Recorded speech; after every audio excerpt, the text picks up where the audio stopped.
Good. So I'm going to,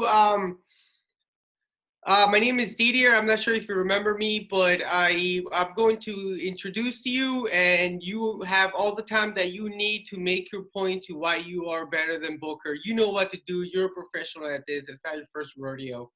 Um, and like your communications director said, people from Hillsborough, Dams will listen to it and hear it, and everybody within Somerset County. So take all the time that you need, and I'm about to go live in about 30 seconds. I don't want to make a long speech. Oh, no, no, no. Hey, do Right. what you want. I want to do like interaction, question, answer. You got it. Question answer. Yeah, I don't want to make a long speech. All right, no problem. We'll do that. We'll do that route. Give me 1 second. I'm just clicking. And then I have it recording for you, Larry, for afterward. Okay, thank you. Thank you, Nikki, very much.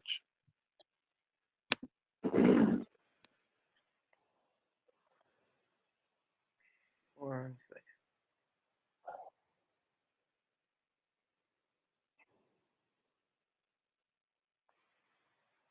Control V, you said, dude? Yeah.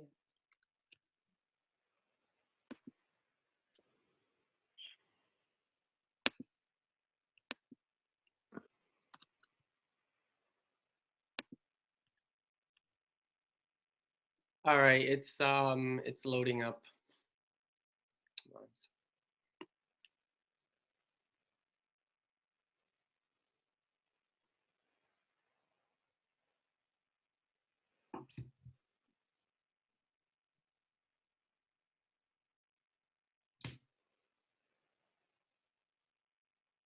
Is this a teleconference or is this a video chat? Video chat. Oh, then I guess I gotta come back in then because I came in as a telephone number. It's all right. I mean, do you wanna? You could do it right now if you like. You could join us through video if you like, right, Nikki? Is she still there? I don't know. Is it, babe? Can you double check on your end? What I'll do is I'll go into Zoom. And, yes, you can. I'm sorry. I was just I was on mute, getting ready to share. All right, so we're live right now at the moment. Hello, everybody. My name is Didier Jimenez. Thank you for joining in. I am the leader for Our Revolution in Hillsborough. We're a progressive movement trying to bring sane-minded people together, trying to work on policy-oriented goals. We have Larry Hamm on the phone right now. He is running against Cory Booker, the establishment sweetheart. He's going to speak a little bit about who he is, where he comes from, and then we could have a little conversation about what his goals are, what his differences are between Cory and himself, and where he pictures his future, the future of America, where it should go. So Larry, thank you so much for joining us. Thank you for your time. I appreciate that you want to spend our time to inform us who you are and so forth. Well, thank you very much. I'm very glad to be able to talk with you this evening, and I want to thank everybody for setting this up. And for those folks who don't know, and I presume there are a number of people who might not know who I am, my name is Larry Hamm. I'm a lifelong resident of New Jersey. I grew up in Newark, New Jersey, and I currently reside in Montclair, New Jersey. I'm a product of Newark Public Schools, and that is why I'm a strong advocate for public education, and that's certainly one difference between myself and the incumbent. I am a product of public schools, and I advocate for public schools, and I push back against those forces that are trying to dismantle and diminish public education in our state and in the country.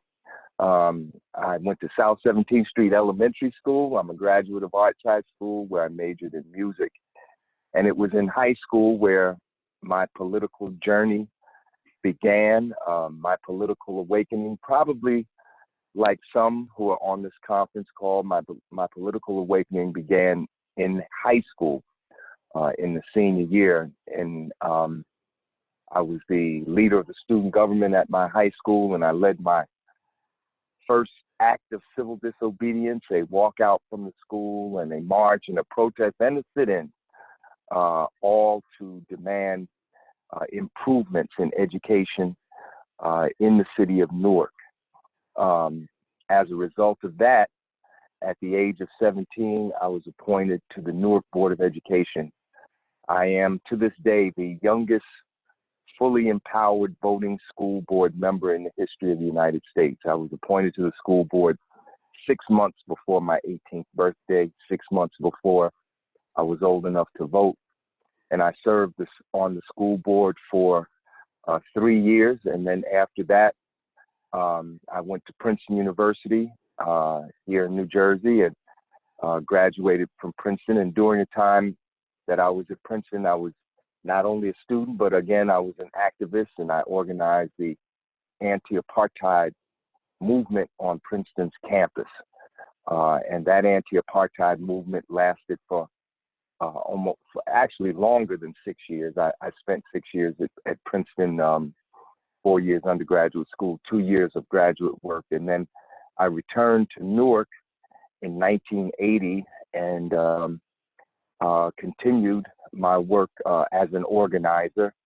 When I returned to Newark, I ran for district committee person, and I'm guessing there might be at least 1 or 2 committee people on this call, but I was a district leader, and I organized the 24th District Assembly in the West Ward of Newark. And then from there, I organized a fuel oil cooperative called the People's Energy Co-op in urban areas. Even unto this day, many homes heat by fuel oil, and families buy their fuel oil individually. But I organized 400 families to collectively purchase fuel oil. And by doing it collectively, they were able to get discounts on the cost of the home heating oil and on service contracts. And then after that, I organized in 1982 the People's Organization for Progress, which after 38 years still exists. And I am the chairman of the People's Organization for Progress, which is a grassroots organization that works for racial, social, and economic justice. And we've probably been active around almost every issue that is on our progressive agenda. In the 1980s, I was active in Jesse Jackson's 2 campaigns for president in 1984 and 1988. And I also organized the New Jersey Rainbow Coalition in New Jersey. And along with that, the New Jersey Anti-Apartheid Coalition, which got the state of New Jersey to divest its funds to divest money from pension funds that were doing business with companies that were supporting the apartheid regime in South Africa. Oh, wow. And yes, and after that, throughout the 90s and up to today, I've been active around a whole host of issues for racial equality, for working class issues, for jobs at a living wage, laws to make it easier to unionize, the campaign. And one of the issues our organization is also known for is fighting against hospital closures. And I think everybody today can see the folly in closing hospitals. Yeah. Now we're in a situation with a pandemic. We don't have enough hospital beds. So I think everybody that's familiar with those fights that we were involved in a number of fights against hospitals. We fought the closure of Orange Memorial in Orange, New Jersey, and Irvington General in Irvington, New Jersey, and St. James and Columbus hospitals in Newark, New Jersey, Muhlenberg Hospital in Plainfield, New Jersey, and others. And this is not my first time running for office. As I said, I didn't run for the school board. In the early 70s, we had an appointed school board appointed by the mayor. But at the age of 20, I was the youngest and probably am still the youngest person whoever qualified to run as a city council candidate. I ran for the city council in Newark at the age of 20. And in the late 1980s, I think it was about 1987, I ran for assembly on a ticket with the well-known civil rights attorney, Arthur Kenoy. And this is and I haven't run for office since then, so it's been about 30 years. So now I'm running for senator because I want to work side by side with Bernie Sanders to continue to fight for our progressive agenda, to continue to fight for Medicare for all. I've supported Medicare for all for probably almost 30 years, going all the way back to the late 80s, early 90s. Before we were even saying Medicare for all, back then we were saying universal health care. And for jobs at a living wage, for doubling the minimum wage from the federal minimum wage is $7.25. We want to double that to $15 per hour, to free college and an end to student debt, an end to medical debt, for a Green New Deal, for an end to these useless, wasteful foreign wars in Iraq, Afghanistan, and other places, and to make the billionaires and the wealthy and the corporations and the banks pay their fair share of taxes.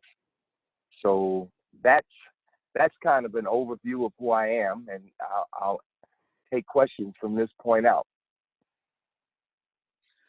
What's your drastic difference between how you are funding your campaign and how your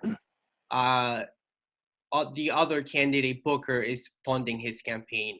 What are the differences between? Well, as a matter of policy, our campaign, that is Lawrence Hamm for United States Senate campaign, we refuse to take any money from billionaires, from super PACs, from corporations, from lobbyists, et cetera, et cetera. I don't know if people remember or not, but toward the end of 2019, an article came out and it showed that Cory Booker was actually the #1 person on the list of people who were taking financial donations from billionaires. He had some 60, I think it was 60 billionaires on his list. I am not taking any money from the billionaires, the corporations, the banks, the super PACs, because I want to be accountable to working people, poor people, and the middle class, and not to the 1%. So that is a fundamental difference, because everybody knows you dance to the tune of whomever pays the piper. And my campaign is being funded by working people, poor people, and the middle class. I think the average donation to my campaign right now is about $38. And I'm just fine with that. And we're moving along in our fundraising. And you know, one of the things I'm going to be working on is campaign finance reform. We must take money out of politics in our country. We don't even live really in a democracy anymore. According to Yale University and Princeton University, which have done studies on this, we live in an oligarchy. We live in a plutocracy. Our political process, our political system is controlled by the wealthy. And we have to change that. You know, it should be one person, one vote. It shouldn't, the number of dollars you have should not determine the amount of your political influence. So that's one of the issues that I'm going to be working on as senator. You mentioned that you support Medicare for all. You mentioned that you support minimum $15 per hour for the minimum wage. Which other policies do you support? Do you support a tax wealth? Do you support Green New Deal? What other policies are you different? Yes. I absolutely, first of all, we have to change our regressive system of taxation in this country. I mean, when Warren Buffett can say that he, percentage-wise, pays less taxes than his secretary, when the 1% themselves begin to admit this, you know we're in serious trouble. So one long-term project is going to be to change our regressive tax system of taxation and make it a more progressive system of taxation. I do support various wealth tax to in fact pay for the projects that we want to engage in.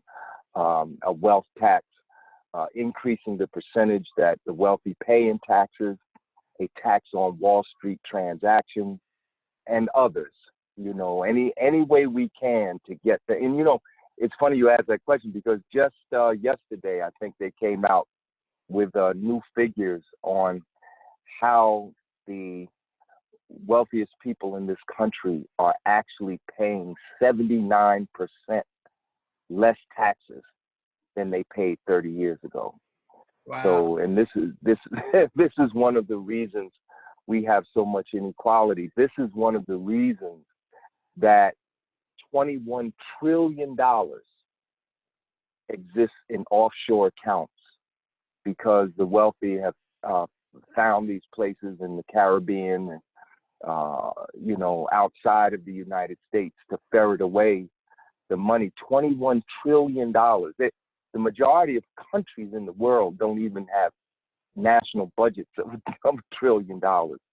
But these corporations and the 1%, they've squirreled away their money in these offshore accounts in order to escape taxation. And that's one of the reasons that the public sector is always in a squeeze, because historically they have not paid their fair share of taxes actually since the time of President Eisenhower. That was when they were being taxed, and he was a Republican, and Right. that's when they were paying the highest percentage in taxes. When it comes to New Jersey, which issues do you think are worth tackling first when it comes to our local issues? Well, as far as local issues are concerned, remember I'm a United States Senator. And so the issues that I deal with directly would be issues that affect the country as a whole and affect funding.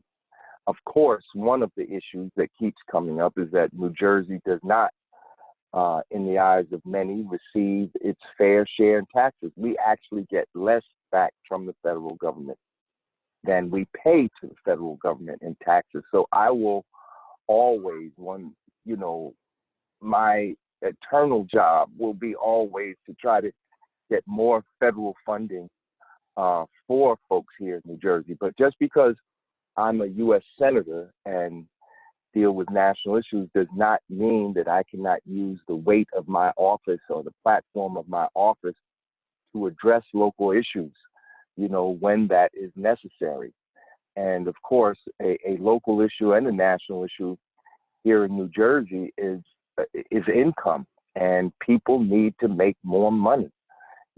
Folks are not making enough money to support themselves and to support their families. The middle class is losing ground, slipping back into the working class. The working class is beginning to fill the ranks of the impoverished in this country, and the poor are falling through our safety net, which has holes in it because of the cutbacks that the Republicans and other administrations have done over the years. So what we must do is fight to improve the quality of living for the middle class, the working class, and poor people in this state.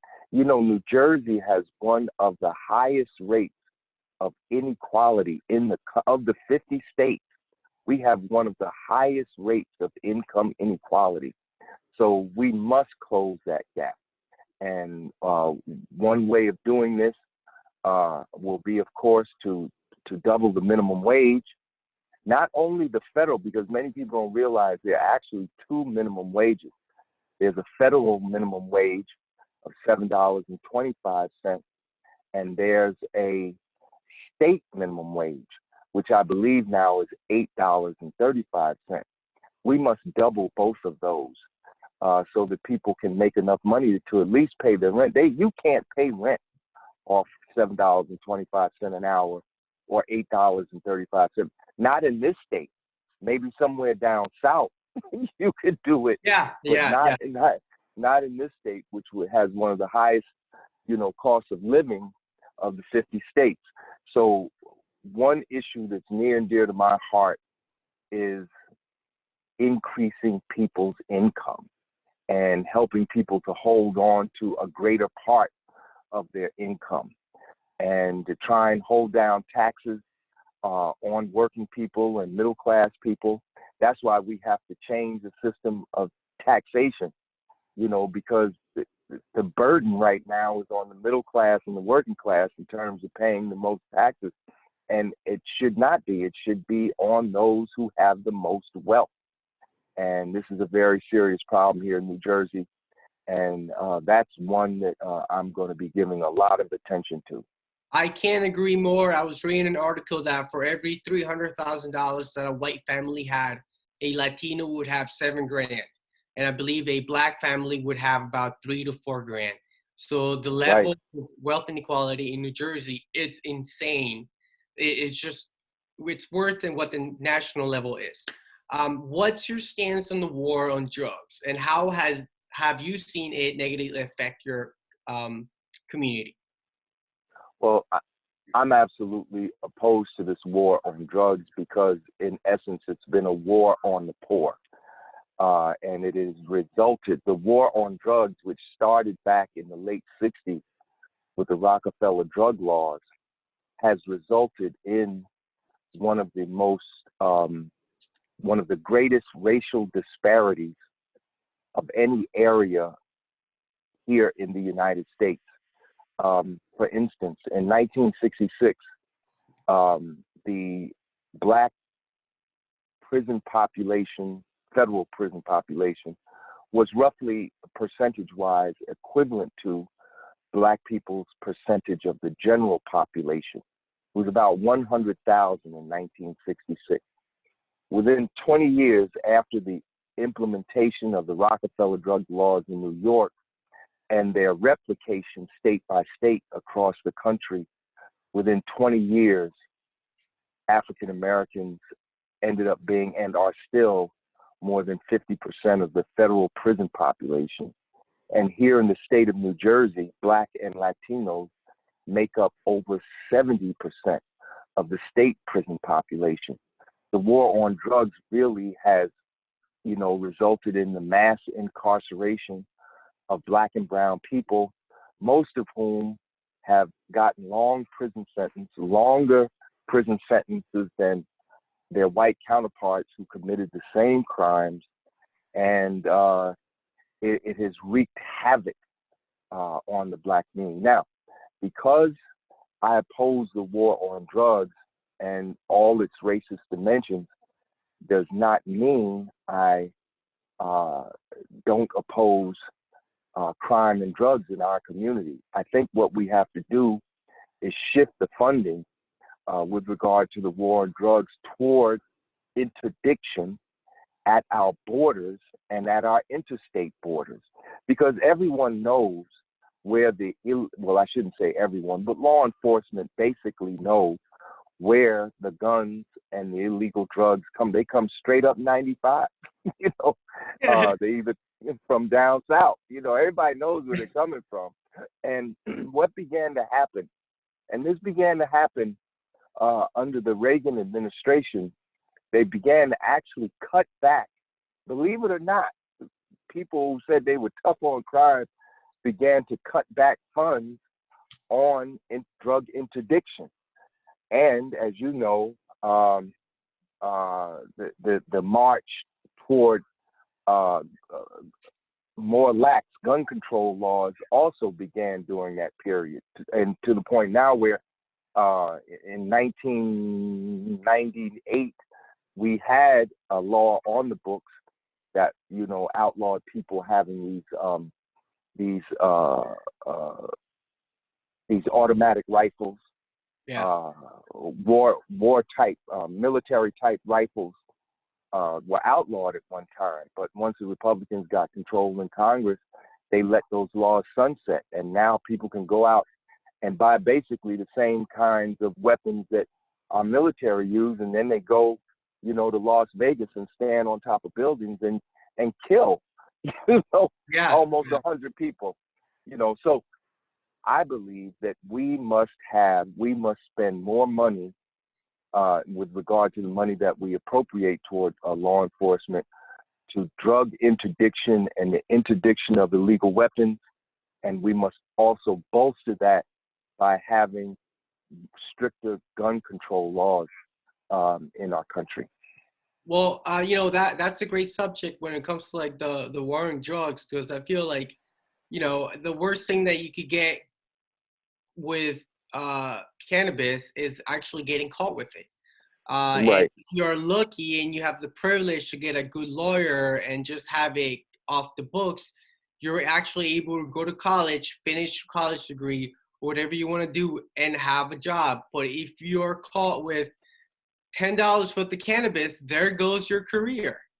Right. There goes any I, chance. right. I want, excuse me. I want to say, for the record, that I'm for the legalization of marijuana. I've been for the legalization of marijuana for some time. Not just I'll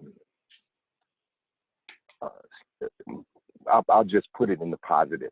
I'm for the legalization of marijuana. Yeah. And once we do that, we must also go back and expunge the records of those nonviolent offenders that, you know, were incarcerated because, you know, they had a couple ounces of weed on. When it comes to students, you say you went to college back in the day, and Right. now students, if they want some type of degree, they have to get thousands of dollars in debt and so forth. What's your plan for students and folks who want to have higher education? Because you could be 55, you could still go to school and learn something new. But it doesn't Right. mean that you're going to, right now it means that you will get in debt that you'll never pay off. Do you support erasing the student debt when it comes to colleges and so forth? And do you support public colleges and universities? Absolutely. I know this may be hard to believe, but I've been fighting against increases in college tuition since 1975. The first demonstration I helped to organize at Princeton was actually not a demonstration around apartheid, around Princeton's investments in companies doing business in South Africa. The first demonstration I helped to organize when I was a freshman at Princeton was a rally against tuition increases. And in the spring of 1975, I spoke at a rally, and I said then that at the rate that the country was currently going in terms of burdening students with these tremendous loans, that we were turning, and this is a quote, I still remember it like yesterday, I said, we were turning generations of young people into indentured servants, that they would be debt slaves to the banks providing these loans, probably for the greater portion of their lives. And now it's 10 times worse than it was in 1975. You know, students graduate with 30, 40, 50. I've had students tell me that they finished undergraduate school with $100,000 in student loans. I mean, that's absolutely crippling. Yeah. It will keep them from, you know, essentially having a quality of life that was as good as their parents. Because, I mean, I have 3 children. I put all 3 of my daughters, well, I shouldn't say I put them, they put themselves. They did the work. I helped pay for it. But, you know, my last daughter, the youngest one, she finished Rutgers 2 years ago, and she's making an okay salary now for someone that, you know, recently came out of college. But literally half the money she brings home, not half the total of, say, her salary for the month, but half of the money she actually brings home goes to pay the bank.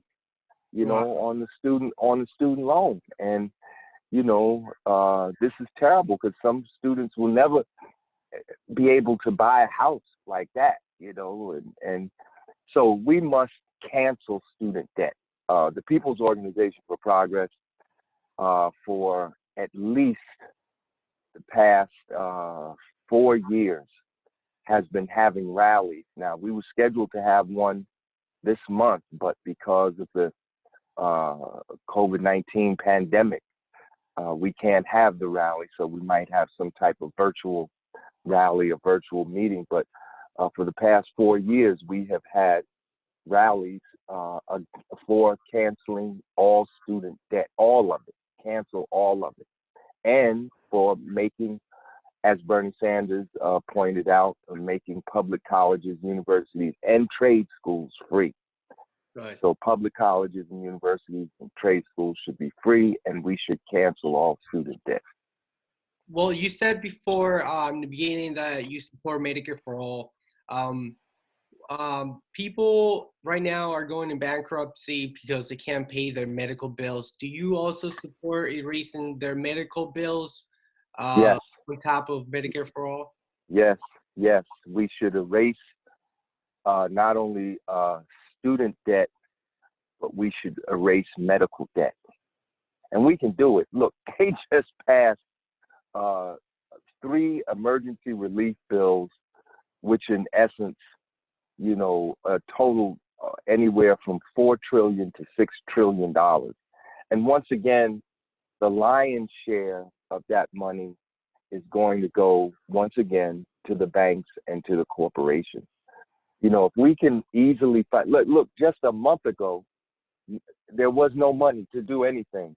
And then all of a sudden, right? It's like magic, right? all of a sudden, we got trillions of dollars. We're passing bills with trillions of dollars. I don't ever want to hear anybody say again that we can't do Medicaid for all.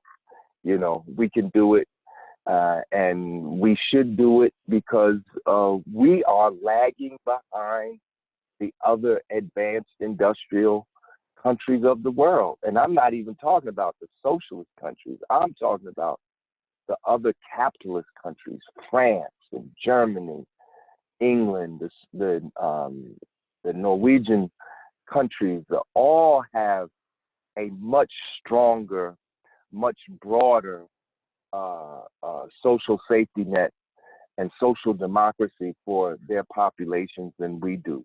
I mean, we're the only advanced industrial country that does not have a national health service, a national system that provides universal health care to everybody in the country. We're the only one. And I think that this COVID-19 pandemic absolutely shows the total irrationality of a healthcare system based on profit and not based on people. You know, people are not cars, and you cannot run a healthcare system like you run the auto industry. It's just not going to work. And here we are, the richest, most powerful country in the world. Now we are the epicenter of the COVID-19 pandemic because we don't have a national healthcare system. We have a patchwork of healthcare, public and private institutions that really have been hollowed out over the past 25 years. I have seen this with my own eyes, you know, and now a crisis has struck, and we see how woefully unprepared and inadequate our health institutions are. We have to change this situation. We have to have Medicare for all, and we have to have a truly national healthcare system in this country if we are going to be able to cope with the future pandemic. And there are going to be future ones. Yeah. You know, that much we know. Well, you know, from my end, I come from an immigrant family, and I live in one of the wealthiest counties in New Jersey. Good area and everything. I know how privileged I am and all the opportunities that I'm able to get. But even before COVID-19, we had to deal with the issue of a broken immigration system. Hmm. What are your thoughts on that? And DACA recipients too. Right. Well, my thoughts on that is that we must make a path towards citizenship for those folks who are in our country who are currently undocumented, you know, and the path towards citizenship cannot be through ICE concentration camps. We need to close these concentration camps. We need to develop a pathway for citizenship for those who are undocumented. We need to legalize the DACA recipients and their families. We need to close down these ICE detention, these privately owned ICE detention camps that are putting kids in cages. And we need to end these contracts with the Trump administration that many of our county governments have engaged in to get money for running these concentration camps. I can't agree more. Yes. Well, the future, it doesn't look too bright for a lot of people, and folks that are way older know that they might not be around for when global warming really impacts this planet, but they want to do the best they can to be able to shed light on the issue of global warming. What do you support, the Green New Deal, or what policies do you support to be able to cope and deal with the fact that global warming is coming, the same way that scientists told us that a virus was coming back in December, January, and we didn't listen to it. Right. So what can we do? What do you believe? Well, not only is global warming coming, it's here, and it is developing at a rate that is even more accelerated than scientists first predicted. I mean, what's really interesting is since we've been under these coronavirus restrictions, I have noticed a change in the air. Yeah. I mean, Here. I mean, is it just me? But I think Everybody. I've actually noticed a change in the environment, in the air. It's actually seemed to have gotten cooler, because we were having a pretty warm February, as Februarys go. We had some 70-degree days in February, and it seems that starting from the point that China had shut down its economy to the 2 months later when the U.S. Began to put its restrictions in place in the other European countries, it actually seems that we can even see a change. I saw an article yesterday that said in India, for the first time in 30 years, people could actually see the peaks of the Himalayan mountains, because they had so much pollution in many of their cities, primarily from, automobiles and trucks, that they couldn't even see the Great Himalayas. But now, since things have been locked down, so to speak, and people are not driving as much, they could see the Himalayas. I saw another article that actually showed an aerial view of China, and you kind of with before and after pictures, and you could actually see the difference, between before their coronavirus lockdown and after. So we have to deal with the issue of climate change, of global warming. We have to break our dependence on fossil fuels, which is one of the major sources of carbon pollution in our atmosphere. One of the things we must do immediately is ban all fracking. Fracking is having a very deleterious effect, not just on the atmosphere, but we know scientists have told us that because of the intervention into the earth that fracking does, between the the various layers of the earth and the extraction that takes place as a result of that has actually led to earthquakes. Earthquakes in places that were not having earthquakes. And some of these earthquakes have been even serious. So we must ban fracking immediately. We must break our dependence on fossil fuels, and we must move to alternative sources of energy. Now, this is already to a degree happening, but it's happening at a pace that is much too slow. I think the scientists have given us about 12 to 11 years, before it's too late, before we can't do anything to turn the situation around. So we must invest. We could create a whole new national jobs program by investing in solar energy, wind energy, geothermal energy, hydropower, all the other forms of alternative energies.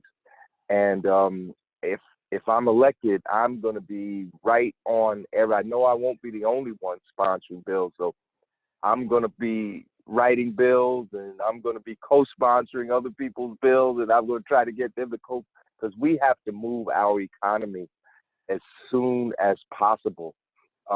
Because really the future of the human race is at stake. This is not, some esoteric issue or, the latest fad. We're talking about the existential future of the human race. If we don't get this together, our children will not be able to enjoy this planet the way we have and the way generations before us have done. And also we have to understand the relationship between polluted environment and our health. It's not just the COVID-19, but look at all the respiratory illnesses that people had before, the COVID-19 came. And then, you got asthma and you suffer from asthma because you can't come out of the house on certain days. When I was a kid, we didn't have pollen predictions. We didn't have, the weatherman only told us when it was going to rain. He didn't have to tell us, you can't breathe the air today. The air is only 50% breathable today. So all of this existed before COVID-19. So it's imperative that we, and the other thing is we got to break down these barriers. I say this out of my own experience. It's like people think police brutality is like a black issue, and they think the environment is a white issue. No, they're both issues that affect people.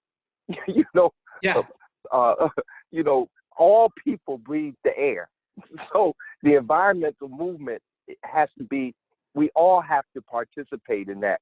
And the police don't just brutalize black people; they brutalize people of all races. It's just that they brutalize black people at rates disproportionate to our numbers in the population. So we have to break down these barriers between these movements and see all of our movements as interrelated. And the movement for the restoration of our environment, to stop global warming, to stop climate chaos, that is all of our movement. When we were talking about students and education, I forgot to ask you a little question that is connected to that. I noticed that teachers have been are folks that you always look up to when you were young and so forth.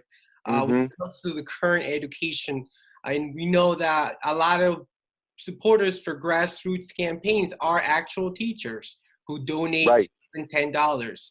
What do you have to say to teachers, and do you believe about the whole testing situation that we have in New Jersey, that you have to take 3-hour-long tests to be judge of how smart you are and all that nonsense? Right. Well, first of all, I want to say that I myself am a teacher. When I graduated from Princeton University, I not only had my degree in politics, but I also was certified as a social studies teacher, grades 6 through 12. And I did my all teachers. I don't know about today. It's been like 40 years, 30, 40 years. But when I was coming along, if you wanted to be a teacher, you had to do a student practicum. I did my practicum at Weequahic High School in Newark, New Jersey. So I've been in the classroom. In fact, I've seen education from all sides, right? I was a student in public schools. I was a teacher in public schools, and I was a school board member, a policy maker in public schools. So Yeah. I've had the fortunate advantage of seeing it from all sides. And yes, there are issues that we have to deal with regard to testing. For decades, it's been known that these tests, like the SAT and the other tests, that they were biased, that they had class bias and racial bias. And, so we have to do something about that. But, a number of universities across the country have either eliminated the requirement for SATs or give them much less weight than they used to. Right. And so that just goes to show you how effective the movement against over testing has been, and so I'm definitely in support of the movement against over testing. I mean, you have to have some testing to measure progress, but the way, we're just training students to test, and we're really not educating them. And that hurts them and it hurts society because, they're not as enriched as they could be if we had a more holistic and humanistic approach to public education. Do you think teachers are getting paid enough for what the work? Absolutely not. Absolutely not. We got it upside down and inside out in our country.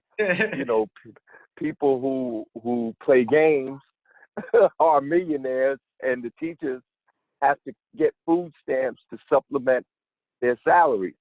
I agree with Bernie Sanders that teachers should start at $60,000 a year. And if the federal government has to provide additional funds, because a lot of, unfortunately, in our state, we've tied school funding to property taxes, and many homeowners are taxed as much as they could possibly be by now.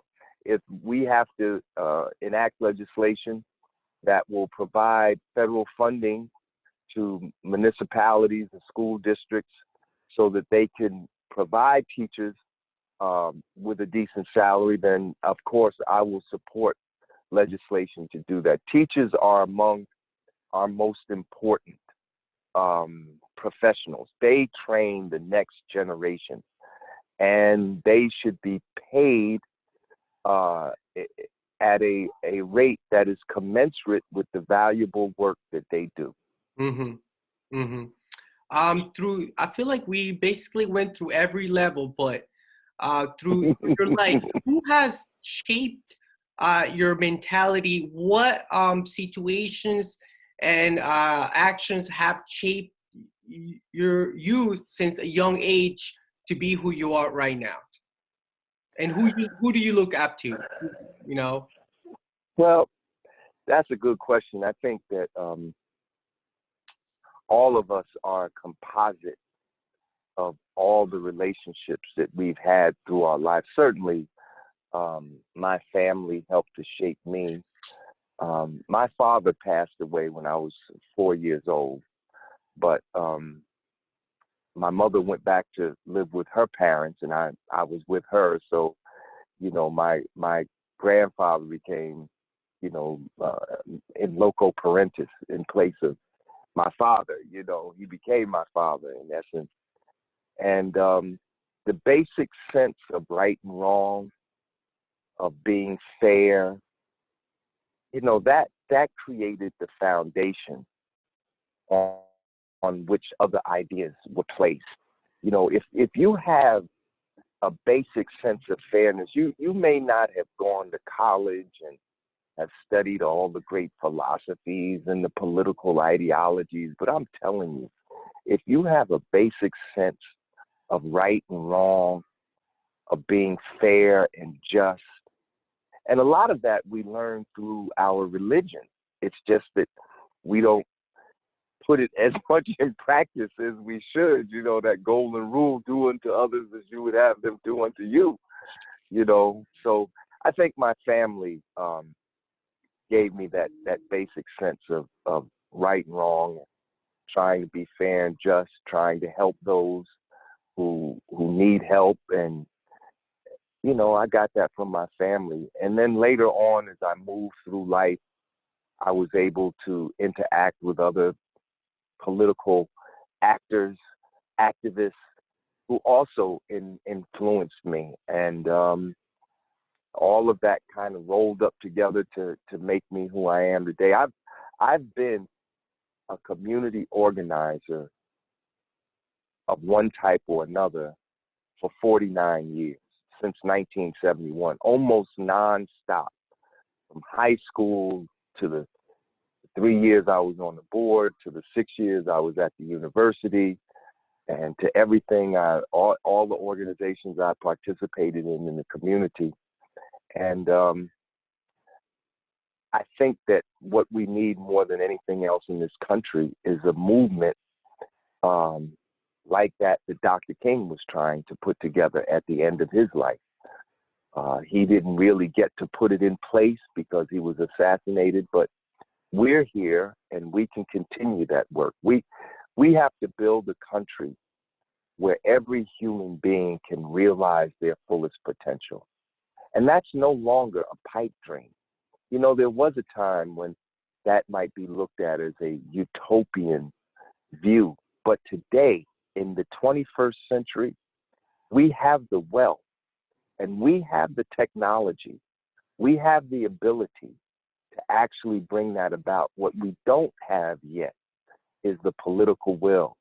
But when I see the young people marching and protesting about the environment, against police brutality and racism, about women's rights, when I see unions going out on strike, fighting for better hours, wages, and working conditions and a safe working environment, when I see people protesting against the wars, the unjust wars that we've engaged in, this gives me hope. This gives me hope, and it is other people's actions that inspire me to keep going in the face of what at times seems to be insurmountable odds, you know? Yeah. You know, but we keep going. And so I'm going to keep going. And I think if we go together, we'll make progress. All right, Larry, I know what the differences between you and Booker are. His campaign manager his chief of staff runs away from me when he sees me. Funny. We have a history, but for your final thoughts, would you be able to also include the key black and white differences between you and Booker? Because he could say all the kind words in the world and Right. try to be a copycat of what you just said, but in reality, it's just Right. not there. Would you be able to? I think where you will see the real differences will be in policy. First of all, as I said, the black and white difference in terms of our campaigns is that I don't take money from the billionaires. I don't take money from the super PACs. I don't take money from the 1%, the wealthiest. I don't take money from corporations and banks. Whereas at one time, I actually saw him speak in favor of Medicare for all. But as we saw during the presidential campaign, he and Kamala Harris and others stepped back from their support. When the heat got turned on, you know, they stepped back from Medicare for all. I will not step back for Medicare for all. I will vote whereas he has voted for these military budgets. I will vote against these military budgets. I will fight to reduce military budgets and to reappropriate that money for human development, for jobs, for housing, for education, for healthcare, for people's needs. You know, whereas I don't think I've ever seen Cory Booker on anybody's picket line. You know, believe me, I will support workers' rights to unionize, to organize. I will vote in favor of laws to facilitate union organization. You know, Cory Booker was known for having a quite cozy relationship with the pharmaceutical companies. I will challenge the pharmaceutical complex in this country. There's no reason why, you know, EpiPen should cost hundreds of dollars, you know, when it's produced, when it only takes a few dollars to produce. You know, this pharmaceutical industry that's based on not just profits, but on price gouging, you know. So I will challenge the pharmaceutical industry. I will challenge the military industrial complex. I will challenge the fossil fuel industry. I will not be accepting any donations from the fossil fuel industry or their lobbyists or representatives or their front groups. So these are some of the differences between myself and Cory Booker. I would like to thank you for your time. Where can folks go? How do they donate to your campaign? Any information about that in case folks want to go and visit? Yes. The easiest thing to do, the best thing to do would be to go to www.hamm4senate, and that's the word for, F-O-R, HAMMFORSENATE, hamm4senate.org. If you go to that, you put that in your browser, in your search engine, in your browser, it'll take you right to our website, the campaign website, and the first thing that pops up is how you could donate to the campaign. And we need, unfortunately, we're still under the tyranny of the plutocracy. You know, we need money to win this race. Now, we don't need $1 trillion, and we don't need $1 billion, but we need some money to beat the opposition. So I hope people will give as much as they can. You know, however generous you can be or however small your donation is, it will be greatly appreciated and greatly needed. And also, you can sign up to be a volunteer on the website.